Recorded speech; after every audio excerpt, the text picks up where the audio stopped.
লালমনিরহাট সদর উপজেলার বড়বাড়ি এলাকায় শীতকেটে সোনালী ব্যাংকের একটি শাখায় ডাকাতির চেষ্টা হয়েছে।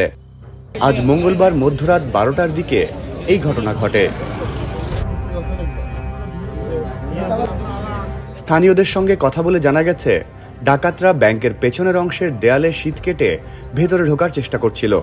সে সময় সেখানে দায়িত্বরত ব্যাংকের নৈশ প্রহরী বিষয়টি টের পেয়ে চিৎকার দেন। তার চিৎকারে লোকজন জড়ো হওয়ার আগেই ডাকাতরা পালিয়ে যায়। সোনালী ব্যাংকের এই শাখার অবস্থান লালমনিরহাট শহর থেকে 8 কিলোমিটার দূরে। এ বিষয়ে ব্যাংকের বড়বাড়ি শাখার ব্যবস্থাপক রাজু মিয়া দ্য ডেইলি স্টারকে বলেন, নাইট গার্ডের কাছ থেকে খবর পেয়ে দ্রুত ব্যাংকে চলে আসি।